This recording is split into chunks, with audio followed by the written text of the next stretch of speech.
Hey, everybody. Welcome to the Private Lounge, and all about the joy in the house is Cynthia, Rick, Mario, and Alma. Hi, everyone. Hi. Hey. So today's topic, now I wanted to give you guys just a little bit of information as to why I'm into this topic about winning the lottery. I found out You want it? What? You thought I was going to tell you that I wanted it? Yeah. We're getting a day off. Wait.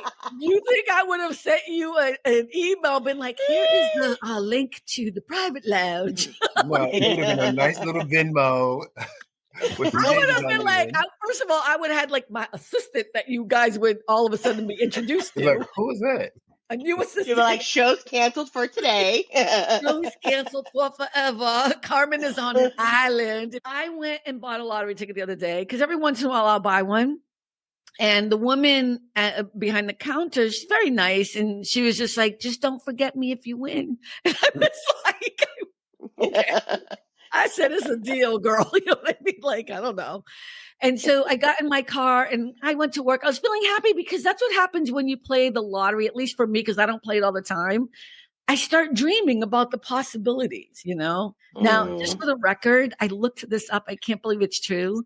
You have a better chance of getting struck by lightning than you do winning the lottery. I'm not proposing that people should play the lottery. I know people who spend like lots of money all the time. No, that's ridiculous. I play like one, and the new thing with Mega Bucks here in California, it's $5. I said, I don't need the Mega Bucks one. I'll take the $2 one. I didn't know that. Yeah, did you guys know? Yeah, Mega Millions is $5. Super Lotto here in California is still $2. What's Mega Bucks then? Mega Millions. That's the nationwide one. That's why it's so. Yeah. Anyway, so part of more with the $5 one, you win more. You do well because because the Mega Millions is a multi-state lottery. It's not just for your state; it's across the country. I love that Mario knows all about this. Absolutely. Mario, go ahead, preach. He's always Mega Millions is multi-state. All the participating states across the country, they all put their pots in it. If you notice, that's why it goes up so quickly versus the California lottery, California state lottery, which still can be very high because of our population, and we can go up pretty fast too. I don't even pay attention to it that deeply. Listen, when you come from who had an uncle who played the lottery faithfully every week for 40 years, you know these things. My uncle played the lottery. Did he ever win? Wow. Yes, he did. He never hit the mega number, but he hit like 5 numbers multiple times, 4 numbers. Wow. He would always hit, and then he'd turn around and reinvest it. You know, my aunt was a gambler, rest her soul. You know, but yeah, so that's why I know this stuff. Oh. It was all right. Well, the show isn't about the lottery. That's not what the show's about. The show is about if we did win, what would we do? But it is after you've done what we all dream about, which would pay your bills, buy your homes, take care of your family, set up your trust funds, do your nonprofit work, blasey, blasey, blasey, blah, right? What would you want to do? What is there left to do? You've done everything. You've traveled the world already, and So the whole idea of this conversation I wanted to get to is trying to find what our actual passion is, because so many people's passion is tied up on not having enough money to do what they want to do. Right? Yeah, I think Alvin and I talked about this once before, where we said one thing we were going to do is open up a school for kids in the community and develop more community centers. We want to bring in fine arts for these kids. We want to make it. Is that missing in the schools now? We go back to definitely creating a STEAM school versus a STEM school. And I don't know, for people who don't know. I don't know what the difference is. STEM is science, technology, engineering, and math. STEAM is science, technology, engineering, arts, and math. Mm-hmm. So you integrate all those things back into the schools. And these are like schools that are really driven for those things. Whereas a STEAM school, I think, is better only because it's more well-rounded. Are all the arts out of the school system? No, not okay. So no, they're not completely out, but it's not something that they do daily. So if the school can afford to, if they have it in their budget to, let's say, get a teacher for drama or for music or for something like that, the teacher will come, let's say, once a week. Yeah. Once a week, and then the classes will kind of rotate. So like every semester, we'll split the semester in two. Wow, that's horrible. I didn't even. Yeah, okay, so I'm changing my lottery plan right now. I'm going to add to my list. And so then it's like that, and they did give the schools like this extra money to promote taking the kids to art-driven field trips. So that's how our school like took the kids to the Pantages. We took the kids to, to go see these. Yeah, but that should be part of the whole program. That shouldn't be an extra. Exactly. It's a sad situation. Exactly. That's a sad situation. Exactly. So then that's what I'm saying. So not all the schools have that. There are some magnet schools that are geared to be art schools, but not. There are private schools that do that because the children that I pay their tuition. Yeah. Not I, but through their clients or whatever, we pay ridiculous amounts of money for children in the 7th grade, like $40,000 a year. Yes. For Crossroads. Each child. You're talking about like Crossroads and those. So that would be our thing. I think my other thing too is, like you said, like doing the school thing, but also my big thing is building a community center geared towards the older kids. Our older kids really don't have a lot to do unless they have a lot of money to go do things. So gearing it towards that, but also building in financial literacy, because I think that's one of the things that our community lacks, things like that. Rick, thoughts on what you would want to do after you've done all the big, important stuff that you have to do to be now settled? What would you want to do? I would love to find like a secret way, anonymous way to like help homeless people that are in need. Homeless people like Carmen. Your best friend. Like when I heard, I think it was in Canada, where like a guy like bought land and made all these little houses, and he's like, "This is for homeless. Y'all just live there." And I'm like, "That's so cool!" Like that got me excited. Like stuff like that. As long as I could do it anonymously, like why would it be so important? I mean, I'm just curious. Why would it be so important to do it anonymously?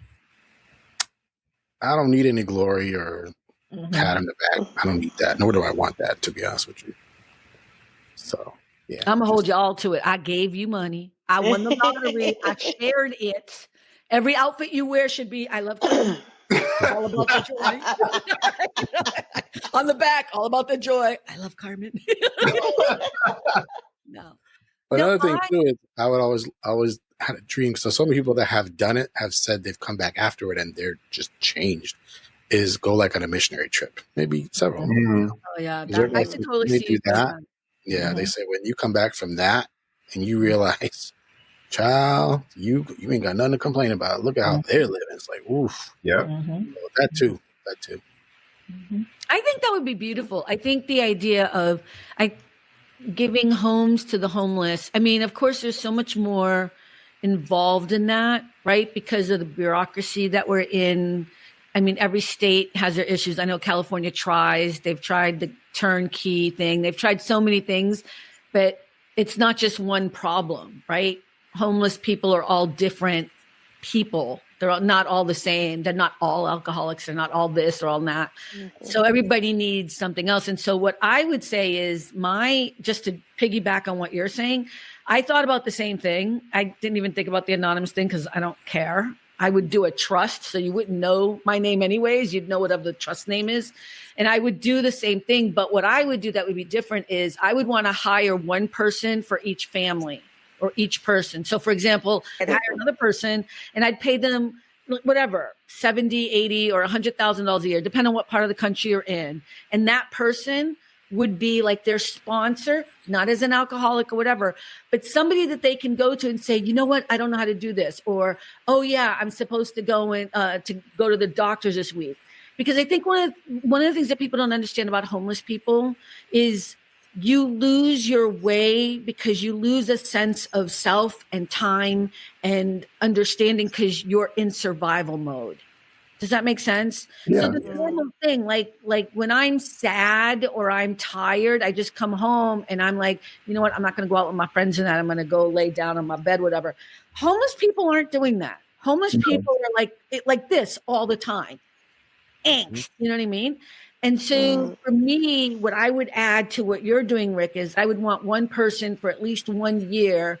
Once we set up that person with that home, they would have someone to go to no matter what for whatever question, so that that person can then delegate. And oh, you need a lawyer? Okay. Oh, you need a AA group, or you need to go to the doctors, or It'd be their resource person. Yeah. So that's You need the your only identification documents. Exactly. So you can get all of your stuff together. Yeah. And even if that person doesn't know it, they are resourceful enough because they know where to go. And maybe we add that into the loop too, right? We'd get all those people as part of that community so that that sponsor person knows who to go to, So, and then probably like after a year, the person that they help can now turn around and do it for somebody else. that's right. Yeah, that's right. But it's about lifting people up, giving them the protection, giving them everything that they need to walk on. We all need somebody.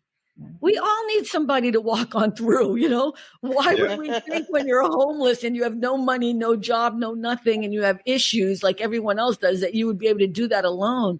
And that's why so many of the programs that people try, especially in the state of California, fail every time. Yeah. Because you can't just give somebody a home who's homeless.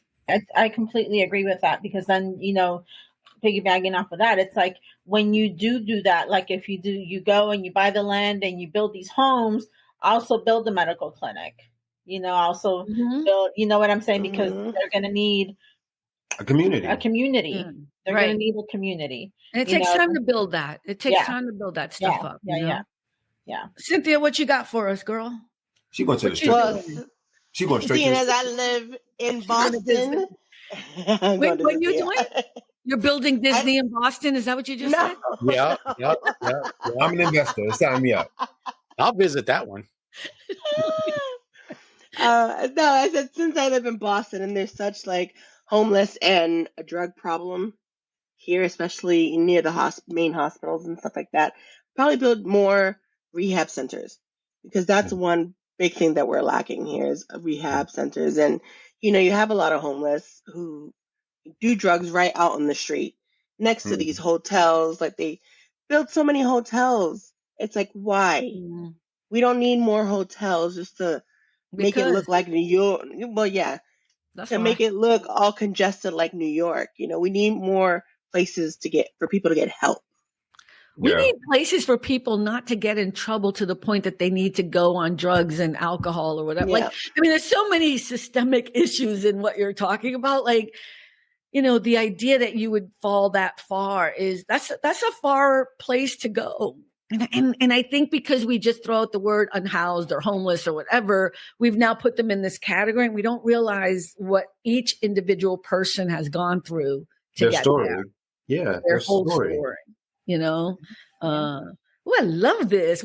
So we solved Hollywood last week, and now we're solving the homeless problem this week. And children, and fixing our children. They are the future. Teach them well. And exactly. So this is the new White House cabinet right here. Come on. Don't get me started, because we are all much more qualified than the people. And you know what? I wish I was joking. Sorry. I wish I was joking. I keep thinking about Pete Hegseth, the Secretary of Defense. It's just, we're not talking about politics. We're just talking about incompetence at the moment. I'm just saying, I have never in all my life turned around and been like, you know what I think? I think I could run that department better than he is. I've never thought that, ever. I've never seen a president and been like, I could run it better than you. And that's how I know we're in trouble. That's how I know we're in trouble. You know what I like too about what we all just talked about is, and I think Cynthia brought it up, that you help the person fully as much as you can, and then when they're good, they're going to help the next person, like train them. That's right. They don't have to. No, they don't have to. No. Here's why I think that's important. I think I talked about this in one of our other episodes. When I came out to Los Angeles, the first place I went to was Compton, not for any other reason except that I had a light connection there. And I started doing volunteer work at a place called Blazer House. And it was an after school program, Alma, like what you were talking about, for older kids, teenagers. And this man, Benny Davenport, established this place out of his own home.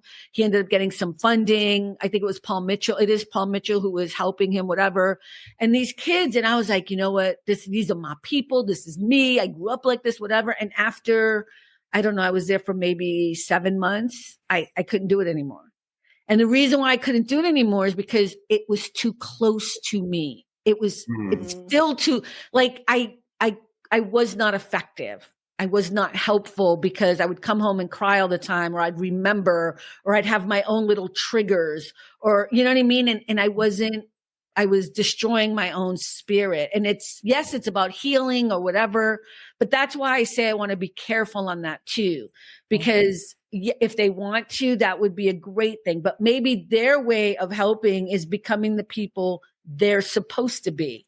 Maybe somebody's a great librarian or a teacher or a actress or whatever it is, you know what I mean? Or a construction person, whatever it is, you know, or an engineer or a lawyer, because it's not just poor people who are homeless. You know what I mean? Right, yeah. Exactly. So, you know, I just want to be careful of that. That's what I meant though, like about turning around and them helping the next person. Like they could be a resource for someone. Like if they, you know, used to be a lawyer, like you said, you know, they can help somebody else with legal issues, not necessarily be the resource person. Yeah, no, But I think the only reason I bring it up is because most people that I work for don't know my past.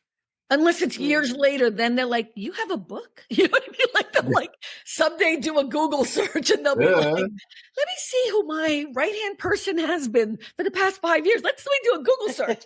Carmen, you have a book? Me, right? Carmen What's Suarez. the name of your book, Carmen? Right. But it's so funny because, I mean, this just happened this past year. Okay, but seriously, what's the name of your book so people could know? Canela. Okay. Canela. Are you asking me for real? Oh, because you want, No, because this is all about the joy of the podcast. Our listeners. We are cross referencing our product. There we go. Right. Okay, thank you, Mario. Yeah, if you go to carmensuarez.com, you can find all of our links. And even if you go to All About the Joy, you can find all our links there. And yes, I wrote a book. It's a book about all the people that helped walk me through during that time period in my life. And it was really, it started off as letters, individual letters to mentors. And then I put it together in a book form. But thank you. Pick it up, check it out. Now, back to our show. Okay. Thank you, Mario. I get so embarrassed. But that's kind of my point, is like people, because you know how Joy was talking about the other day, that's just one small part of her, you know, that's not all of who she is. It's like, if I meet people and that's the first thing they know about me, that colors all the other parts of who I am. Yes. Right. I'm not saying it's a bad thing, but for other people, it could be, right? It could be that. I love that that somehow we got to this place of helping children and helping homeless people, because that's really good, decent, awesome people. You know what I mean? Like, you're good. I'm just saying, you know, you my people, you know? And I think maybe probably because that's stuff we longed for, even though God bless my mom, because my mother struggled and put me through private school. So I was afforded a lot of that stuff. And she worked 2.5 jobs, literally, most of my young life to put me in private school. And I was like, I want to go to public school. She's like, hell no. She's like, I will miss a meal. I will struggle. I will drive the raggediest car, do whatever it takes, but I'm pushing private school. That's not, everybody can't do that, right? Mm-hmm. But I wish everyone can have that same experience. And then when I got older and had my own kid and put my own child through public school, she was still in a pretty good school. They still gave her a lot of those things, and she was I would say she is a well-rounded child. Mm-hmm. But that's because of us, with the help of public school. But all the schools don't have what she But got. we went to private school. Cynthia and I went to private. We went to Catholic school. See, I that's think what it I'm was the saying. worst thing we ever did. Yeah. I thought it was the worst. When I look back on how bad our curriculum was, going to Catholic school did nothing for me. Actually, it put me behind to the point that when I did go to college, I had to go to a summer program. Thank God they had that available, because I was not up to par with my English and mathematics. But ask me anything about the Bible, I'm there. You know what I mean? Like, that's all we did. Religion and English. That was it. True. Now I went to Catholic school for high school. I did not have that same experience. No, I'm just saying our experience. For yours, Cynthia for sure. maybe had a great time. Didn't you go to Blessed Sacrament too? Mm-hmm. I went all 12 years. Yeah. Okay. Catholic school. Yeah, I said not all Catholic schools are built the same.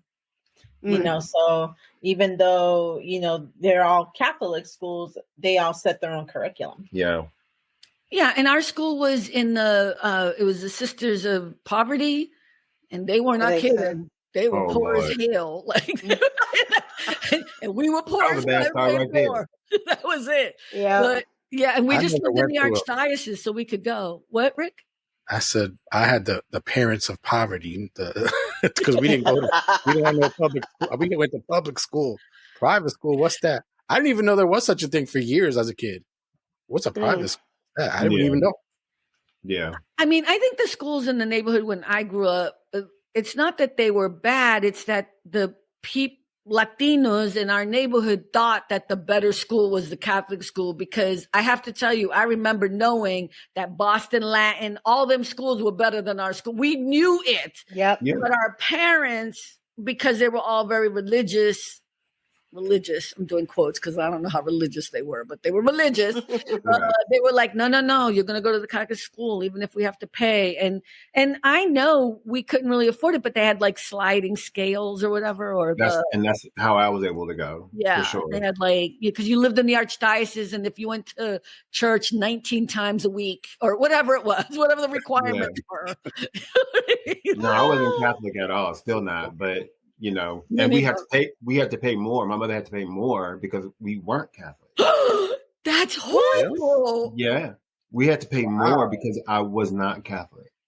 Huh. And we had to. We would have just lied. And even though I was on a sliding scale, my scale was higher. And there was a lot of my friends who were higher, whose scales were higher. Because look at him taking out the Bible. Yes. In the Bible. Yes. Yes. No. It's let's take your money, chapter 3, verse 2. Yeah, and this is not. Look, I'm not saying all Catholic schools are bad. I'm not saying all private schools are bad. That's not what anybody here is saying. We're just talking about our own experiences, and that is unfortunate. And I hope it is not allowed anymore to discriminate tuition wise based on your religion. It's still going on right now. Yeah. Wow. And because it's private, you can't say it's illegal because they just say go to a public school. Exactly. Still messed up. My brother was the only one that got out of going to Catholic school for all 12 years. Where did he go? So from sixth to 7th grade. Which brother is this? Sean. My brother Sean. Okay. He's older than me. Okay. So he went to Boston Latin for 6th and 7th grade, and I guess it was too hard for him. And then he went to regular public school, and then high school he went to public high school. Yeah, but the rest of us fierce. Yeah. Yeah, the rest of us went to Catholic school for 12 years, and my high school was an all-girl high school. Ooh. What high school did you go to? Really? St. Clair's. Oh, I'm so sorry. I did not know that. I went to Mission Church. Oh, right. Yeah. It was like a joke. I mean, I'm not trying to be rude. Again, we did nothing, but the Bible. My wife, she's a Valley girl. I'm just I was So my public school, I love my schools, all of my schools. But when it came to going to, junior high school and high school, my dad was trying to put me in a Catholic school. And I was like, no way. No. And he was like, well, so then I talked to my teachers and I was like, well, how can I get around going to the neighborhood schools? So at that point was when they started this permits with transportation programs in the public schools, in the LA public schools. So basically you signed up and they would pick a school that was at least however many miles away from your neighborhood, and they would bus you. Yeah. Mm-hmm. So then I ended up going all the way to Chatsworth Really? for middle school and high school. So I would Oh be my God. on the bus at 6:15 That's far. in the morning. It just for people who are not in LA, Chatsworth is in the valley, and we're all the way. Yeah. It's the far. beach. It's a good hour drive every morning. Yeah. at So I least. would be up every morning, on the bus by 6:15, and I did that from 7th grade all the way through 12th grade. So I did junior high and high school out in the valley. I got a great education. Yeah.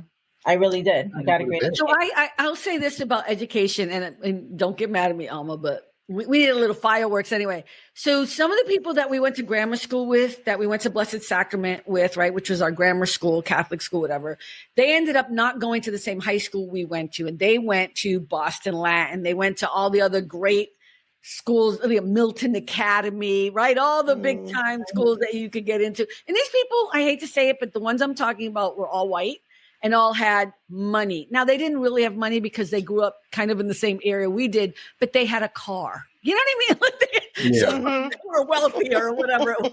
I'm being sarcastic, but we all thought they were richer than we were. But I know 3 people who had a better education who, and again, this isn't it's not indicative of education, but have failed miserably as adults. That's everywhere for sure. It's amazing, like, because you would think I had the worst education, right? And I turned out pretty amazing no matter what happened. And then there are people who, and even the clients I have with their children and all the money they pay, and I'm like, and their kids end up becoming drug addicts or having issues. And it's not the schools, but you see what I'm saying. It's it the doesn't matter. choices. It is choices, right? It's work ethic. It's choices. It's family. It's parenting. Yes, Mhm. most definitely. It's the Because I'll tell nuns. you this, Put in your even though I check. was all the way, even though I was all the way out there in the valley, guess who was there for the open houses and the Yep. parent teacher conferences That's and right. the Involved. dropping in and checking in on me, even though it was all the way in Timbuktu. Trust me, they would be popping up, and I'd be like, "Oh." They'd be, checking in that I was. It is about at parenting school. and the people you have Yes. around you. That's Yes. it. Mhm. That's what it Yes. boils And down when to. I was involved in sports, they never missed a game. Right. They never. Now, on the whether it flip was a side, home game my or mother an never away went to anything. I was, she was working. So she never saw me dance. She never saw me in color garden, batutera, nothing. She never, and neither did any of the other adults, even after she passed away, whatever. But, and this Look is at what you the book now. is about. You Well, popping. no, I don't mean it that way. I mean, I'm making a really good point because I think education's important, but it's about the adults you do have around Yes. you that Yes. care, that support you.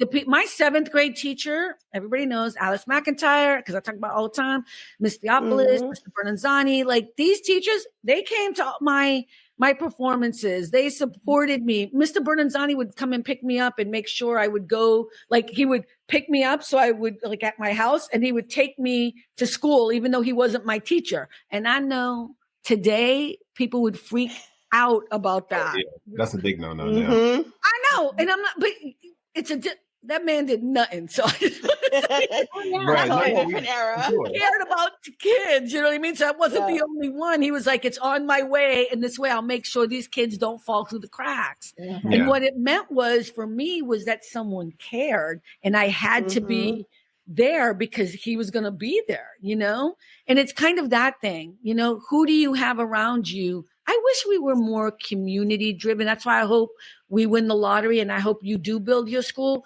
because it is about the community. I would not be here today if it wasn't for the community that made sure I didn't fall through the cracks. Yeah. Now, the other thing is people are building schools, especially charter schools, but I'm they're sorry, not. but you got to talk louder, or none of us are going to let you talk. Go ahead. I'm sorry, Mark. go ahead, Chris. So I'll just say, and for more information on that, Canela is available on Amazon.com. There you go. Stop. Yeah, here I am trying to make sure you are in.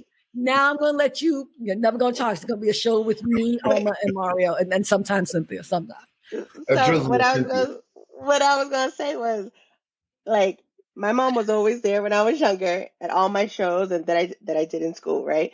And then after she passed, let me tell you, I had the fear of my mother in my soul, even after she passed, that I did never skip school. I made sure I did my homework and I did all my extracurricular activities, everything like that. Cause I was like, I still had that fear of God behind me. You know what I'm saying? Like, I had my mom there with me, that discipline, because the rest of my family never came to any of my shows or games or any of that stuff when I was in high school. But I still went and did everything. I'm sorry, Cynthia. Why wasn't I in touch with you then? So for people who don't know, Cynthia actually is my cousin. I'm not going to say much older, but I am much older than she is. Although I'm cuter. No, I'm just kidding. But I feel so bad because I was going through my thing. Because the reason why Cynthia and I connected, it's going to be a therapy show now. Because Cynthia and I have a similar situation in that at the same age of 12, even though I think we're 10 years apart, maybe a little bit more, I think. A little bit more. We both lost our mother and both did not have fathers. Now, she ended up knowing who her father was later, right? But we have a similar situation where the people that you thought would come and take care of you, comfort you, walk you through, console you, take care of you at 12, you know what I mean? Did not do that. So that's how we are so connected now, is because we realize. But I will always say this, and I know I'm laughing, but it's because I want to cry. But I hate that I wasn't there for you. I mean, I couldn't be. I think you were already in California though at that time. No, I was in college. God damn it, I'm not that fucking old. What is wrong? Jesus Christ. No, wow. I think Jesus, not that old. No, I was in college. I think I was in college because your mother died what year? 91. I had just started my summer semester. Actually, I wasn't even in college. I was doing my applications for college. Yeah. So because I got, no, that's a lie. I was going into my freshman year of college. That's true. So you were still in another state. You were in Vermont. I was in Vermont. Yeah. Allegedly. I graduated in 1994. I have no problem telling people I graduated in 1994. But I'm laughing because she's like, I think you were already in California. She's trying to be kind, man. She's trying to be kind. Okay. Oh my God. I am 74 years old, everyone. Thank you. You look damn good for 74. Right. I look so good for 74. Yeah. Thanks to Nilu. Thank you, Nilu. I have to go see her. See, you guys can see it right now, right? See it? It's going to get. Oh my God. No, it's going to get really deep. It gets rolling this my long. eyes. For those of you who can't see me, With the mini violin. Here's my problem though. Like right now, I know my financial situation's about to get what everyone's is. So people prepare. Sorry. You're not alone. Because of what's happening right now in our country. But so I'm trying to prepare. And in my head, I'm like, you know what? I'm okay with the hair doing what I got to do because I don't give a shit. It looks like shit, but I don't think I can deal with this. But I'm not going to.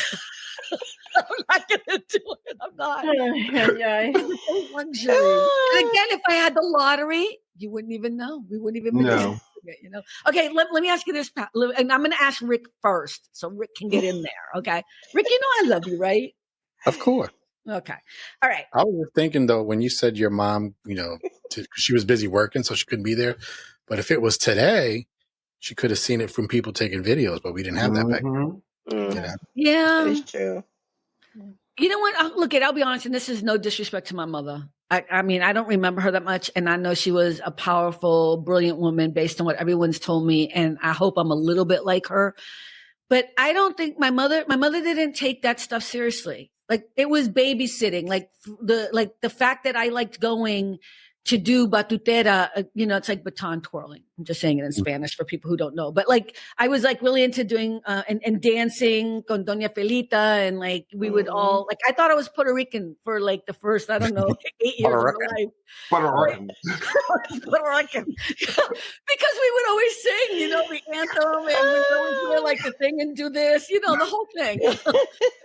No, For context, Doña Felita, she was the lady who choreographed all the girls for the Puerto Rican parade to do all the baton twirling and all that. Yeah, yeah. And I was addicted to it. I mean, I loved it because all of a sudden I loved like just performing and stuff. And then so then we moved up to Forbes Street, which was like, the white side of town. I don't know why, but and so St. Thomas Aquinas, the church, was like across the street from us. And so my mother went over there and they were, she was looking for activities for me to do. And there was like color guard, drum corps, band. And I was like, can I? And of course my mom was like, yeah. You know what I mean? So Right.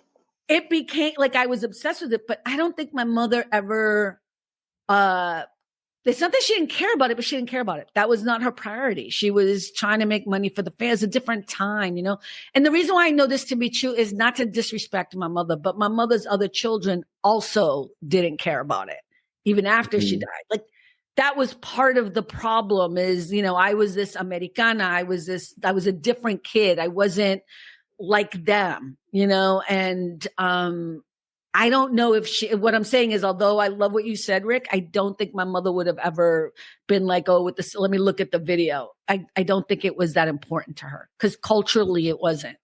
Does that make sense? You don't think she realized how much it meant to you? No. Maybe?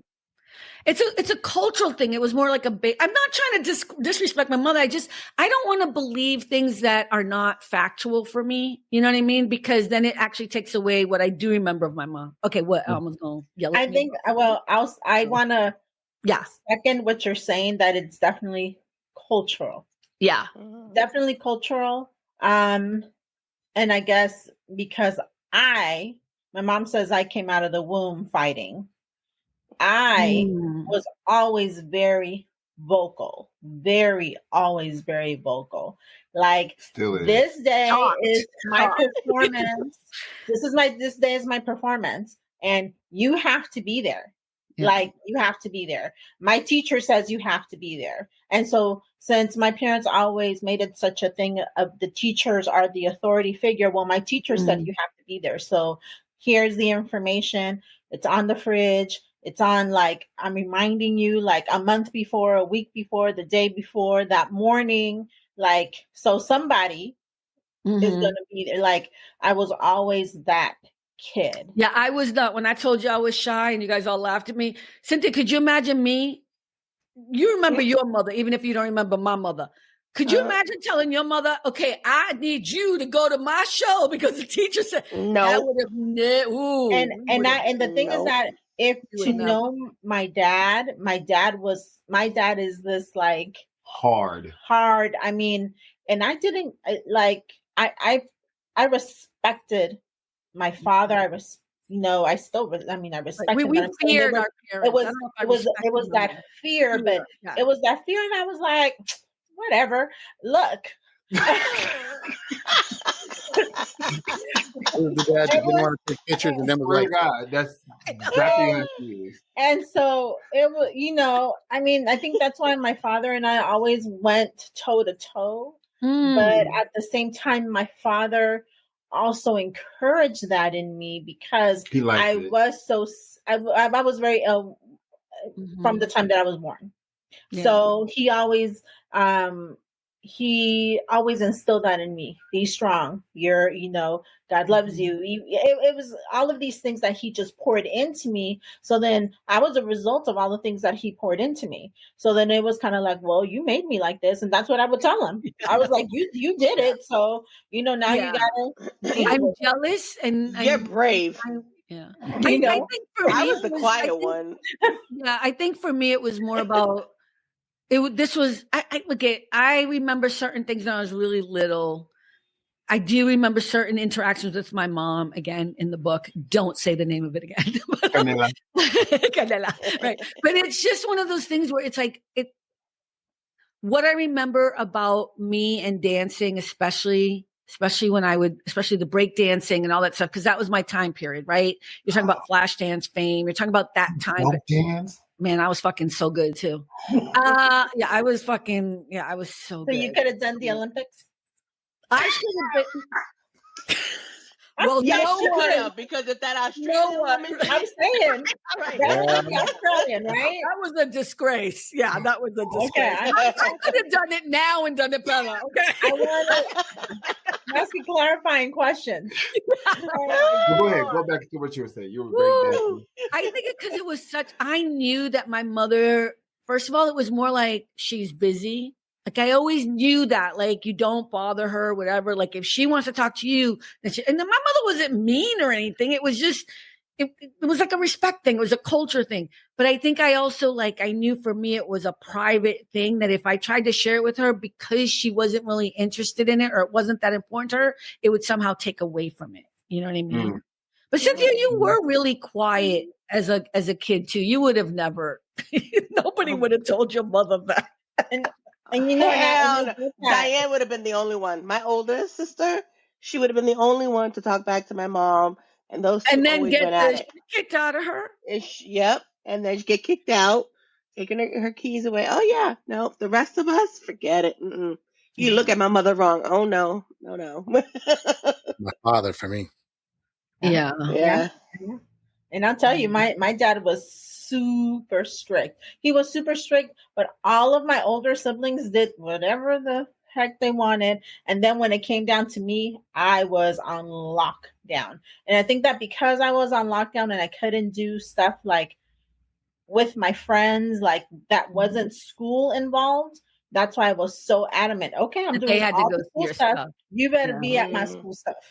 Rick, what about you? I mean, I know you. Oh, that's who you went to prom with.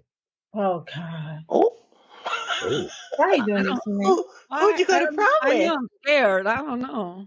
Her brother. My Marine brother. Her Marine brother. That's wrong.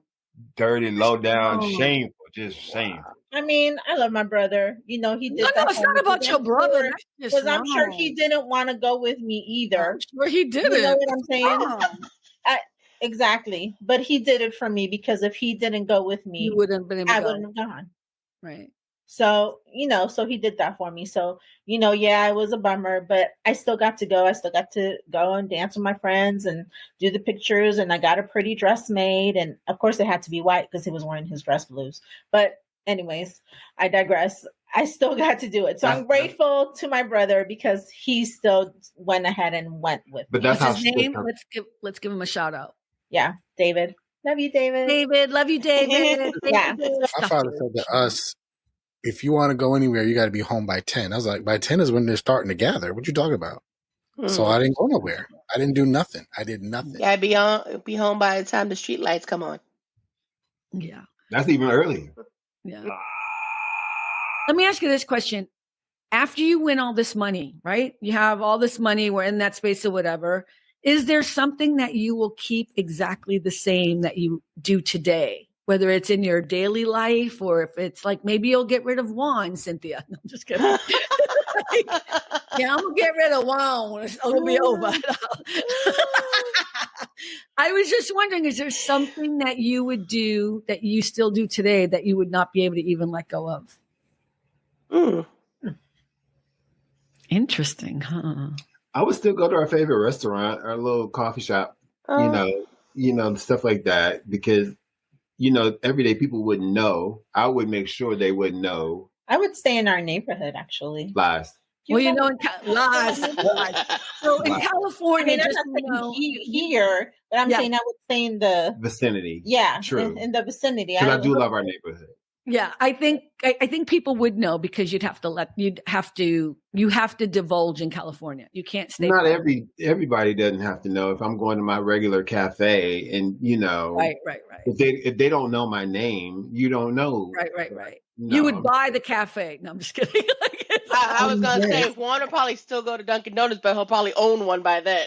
Right. Invest. Yep. Right. Yeah. Rick, you got some? I just remembered I saw a video the other day. I can't believe I just remembered it now. They said, say you're a millionaire and tell me you are a Marvel fan without saying you're a Marvel fan. And this guy literally had life-size statues all around his house of all the Marvel characters, Thor, Hulk, blah, blah, blah. Life-size statues all around. That's a little creepy though, right? No, not if you're a fan. Okay, because we all know Rick's like, and that's what I would do with that. That's what I'm doing. All right, Rick. Okay. All right. I don't know if I would do that. Okay, what would you do? Because I feel like it's something. As far as what I would still do, I would probably still broadcast, but I'd have like a decked out studio, like really cool looking. Oh, yeah. See? And I would probably, like, as long as mom was still here, I'd probably still keep checking her constantly. She'd have her own wing, though, with her own private people. You can get your day off. Get the day off. And get my day off. Yeah. Maybe I'll give Carmen a day off. No. Lord, I will never live that down. I made a mistake. What happened? Learn that, children. Never make one mistake. It will haunt you forever. And then in my awesome, amazing studio, we could have all y'all join me all the time. I'll fly you in and everything. Yeah. There you go. I'm here for it. Yeah. Go ahead, Cynthia. I would have a game room, but a game room with all the old school, like Pac-Man, arcade. Yeah, all those. That's what I want. Oh, that's my dream. I'm coming to your house. That would be fun. That would be fun. You have pinball machines too. Yes. Yep. Can we also have like a bowling alley? Can we have like a, not that I love bowling, but I want the aura of that. Can we have that? Like maybe a couple of. Well, now they make the miniature bowling alley, so you don't have to have the full one. She's a millionaire. She's $100 million. She could get like a regular one. Could be like a whole other, not a wing, like a whole other. She could just build a whole building on her estate. Instead of it being a game room, a game building. See, that's too much space. You have an outdoor bowling or indoor bowling? I'm gonna have a movie theater. I'm gonna have one of them fly movie theaters. You know what I mean? Like in my house. Yeah. Yes. And get all the movies at my house. Elevator. You got to make sure I have an elevator for all the floors. Yes. I would have to have my craft room. I'm very Cynthia. There will be no craft room in my home. No craft room. Okay. That's all right. They'll go back to each other. Go back and forth. She and I. Yep. If you had to live in one location forever, you have many homes. Where would it be? You guys would stay here in California? I would. Mario seems like he's thinking Switzerland. Oh well, yeah, that would be our other place. Yes. That would be our other Switzerland. Zurich. Zurich, yeah, for sure. You see how I felt that? I felt it. I was like, I feel like he's thinking. He's like, oh, we could do half and half. Okay. It would be here and there. It would be half and half, for sure. Rick, your mom is taking care of nurses around the clock, blah, blah. It's hard for me to answer. I can't say I've been around a whole lot of places to say like, oh yeah, that would be a good spot because I've just been here all the time. So I mean, not saying never go anywhere. You wouldn't have a house in Portugal? Maybe, and then I could just rent it out when I'm not there. Whatever makes the money. That's what I'm saying. There you go. There you go. That's what I'm saying. See how I'm helping you all? I just want you to remember I'm here to assist you when you make your millions. You know what I mean? Cynthia, let me help you. Help me help you and pay my ass is what I'm thinking. I want a villa in Italy. I think that what we would do is all of us would go in together on all of these properties so that we could all house jump. Right? That would be really cool. We can come to Zurich. We can go to Portugal. You know, go to Italy. There would be investment properties, but we would also go stay there and then rent them out when we're not there. Right. Yeah. I love California so much. I would stay in California for sure. Mhm. I don't know if I would stay in Santa Monica or the Palisades. Well, God bless the Palisades. I just feel, although one of my clients is rebuilding, which is amazing. It's going to take them 3 years. So many people are rebuilding. Of course they are. Mhm. 3 years? But I think I would probably move to Santa Barbara. Huh? 3 years. Wow. I think it's only because, they're saying when everything is completely done, but now they're applying for permits and you know what? They're still taking out debris. So every time I go to drive to work, all like you can only go on this part of the Pacific Coast Highway if you live in the area. And so I have to loop around because that's where I go to get on the freeway.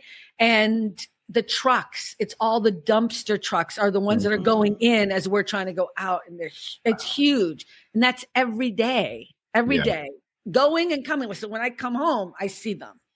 So that's a lot of debris to get rid of. You know what I mean? So they're still working on that. So I think that's why they're saying like 3 years, and that it'll be all said and done. But yeah, they redesigned the house, and they're looking at the houses that didn't experience any fire because of their modern way in which they were built. There are homes that every home around them burnt, and then these modern-esque beautiful homes that have like fire retardant, blah, blah, blah, and the way in which the wind of the fire will flow and all this. I mean, I've never respected so much the whole idea of design and architecture when it comes to learn so much with this fire stuff, because it's not just designing a house, it's designing it so that it can withstand so many other engineering to it. The materials. Yeah. So it's been interesting, but one of them is rebuilding, the other one's not, which is interesting. But I would stay here. The one that's not is moving somewhere else, or they have other homes. They're two clients of mine. So these are people who have a lot of money. So the other one, they're just choosing not to. They have another home up north in California. So I think when people have a lot of money, I won't do this, but I won't. They buy a lot of property as quote unquote investments. And my problem with it, not necessarily these clients, people buy all this stuff and then these homes sit empty. And they're paying staff to take care of the landscaping and take care of the whatever and blah, blah, blah. And for what though? For what? I don't understand. And some of them don't visit, like you would think, but maybe they go there in the summer. You can't go to 10 homes in a year and use them. No, you can't. And you don't want to do Airbnb with some of them do. Then they get upset because people break stuff or whatever. And you don't want people in your homes, but to me, that's a weird luxury that I will never understand. I will never understand the need to have 10 huge mansions or 3 huge mansions for myself. I don't get it. I'd buy apartments. I'd buy true investment property. To me, that's different. Like, make it make sense. If you're going to buy property, get a return from it. You know what I'm saying? That I would do. I think they think that someday they'll sell it so the idea is, I agree with you. But again, so we think one way and then the people I work for think another way. They buy it because it will increase in value. And when they die, when they leave it to their children will now have this valuable piece of property. So they're thinking the same thing like you are. It's an investment. It's just a bigger investment. And you don't have to deal with renters or a management company or all the crap that comes with people living in your property. I think it's wasteful. I think it's part of the American dream part that's ridiculous. And I don't know when it became have as much material crap as possible, but don't use it. I don't get it. I don't get it, but I'm like, as my kid says, if you love it, go off. Yeah. All right. Well, what else? Last thoughts on the issue of winning millions of dollars. Don't call me. I'll call you. Okay. Right? Oh, I don't know, man. Just don't be greedy with money. Money's not everything. Yeah, just do what makes you happy, and that's it. Rick? I think it's in the Bible. It says, naked I came into the world, and naked I will leave. So money It's very temporary. If you have the ability to, there's nothing more fulfilling than helping people, in my opinion. Maybe some people are different, but to me, helping people is very fulfilling because, why all this money and you're just sitting there doing what when people are in desperate need of help and you can help them? Not even in desperate need of help. I mean, I agree with you, but you could also just help people who'd like a shot. Like I wish I didn't have to work 50 hours a week and focus more on something like this, on All About the Joy. Our Friday night show is growing so rapidly because you know what? People need community. People need a place to go and hang out. Yes. Why couldn't somebody who has millions of dollars be like, you know what? Let's drop a few $100,000 on this show and see where it could go. Maybe it could pop up in other avenues, other days. Maybe there's a way in which this could build, I mean, look, we got viewers from England and Italy. Right. Chiming in on Fridays. Yeah. We don't even know, right? Did we? Right. And it's like 3:00 in the morning for them. But that's kind of the thing. Go ahead. Like jumping off of what Rick is saying, you can't take it with you. I love hearing when people go in and they just like pay all the layaways off. Yes. And Shaq. those type of things, like Shaq does that. you know what I'm saying? But it's like I love hearing that type of stuff. Like, okay, I'm gonna go into the supermarket and I'm just gonna drop this money. All the people who come in today, all of their groceries are free. Don't tell them as they're ringing out, it's paid for. You know what I'm saying? Like that type of stuff. It's like those are the type of things that I would love to be able to do. Random acts. In a bigger way, because I know you do them anyways. I mean, I know I do them. Like I do, I think I already mentioned this before, but like I always put like $20 in my little bag of recycling cans that I leave out there, and I just walk away. I mean, you know what I mean? Like no one's out there, but I know that they're going to go through them because they crush them so they can fit more. And I know they're going to find that $20. I'm like, like I just feel happy. Now, when you drop off your cans? What's your address again? What time do you drop them off? But, simple things like that. I mean, but I know what you mean, Alma. Like if I could do more, I would do more. No matter what your financial situation is, you can always do good, and you can always help. Even if it's just you see someone outside of the store, go in, buy some snacks, buy some water, and just give it to them.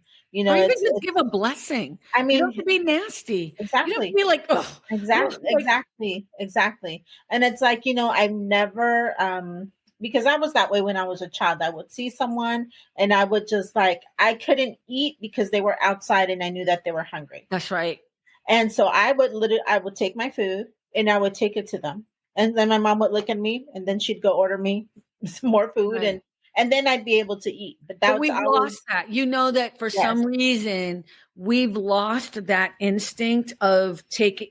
That's why I was talking about my mentors earlier. Like I wish people now cared as much about the neighbors' kids as they do about their dogs. Like it's hard for me to think I'm doing so well and there's a homeless person who can't eat. Can I say something real quick? No. Shout out to my wife because of my wife. My daughter for a long time made packs, little Ziploc packs with face towels, toothpaste, little care packages. That's so cool. And she made. I'm gonna keep them in the trunk of the car. So if she saw somebody who needed, she's like, "Mommy, pull over," and she run and get it out the trunk. And we put, not a lot, like you, 5, 10. Sometimes it's 20, some money in there, and we would put a Bible verse in there, and just God bless you. We're not trying to preach to you; just hand it to you. Yeah, exactly. I think giving a blessing is a kindness. It doesn't have to. That doesn't have to be justified in any way. I appreciate the conversation. It's not where I thought it was going to go, but that's what I love about these private lounges. It's just so much fun, and we just get on a roll. So thank you so much. Thank you for being here. And I hope people learned a little something. At the very least, I know I learned a lot about the character of who all the people are on this show. So I am just so grateful. I know, right? So thank you, everyone. Remember, join us on Friday nights, 6 p.m. Pacific, 9 p.m. Eastern. At 3 a.m. in England. And yes, and always on Sundays, our private lounges will air always at 12 o'clock Pacific, 3 p.m. Eastern. And I don't know what time in England, but you can look it up. And yeah, that's it. Thank you, everyone. We'll see you next time. And remember, at the end of the day, it really is all about the Got the joy. joy. Bye, everyone. Bye. Thanks for stopping by All About the Joy. Be better and stay beautiful, folks. Have a sweet day.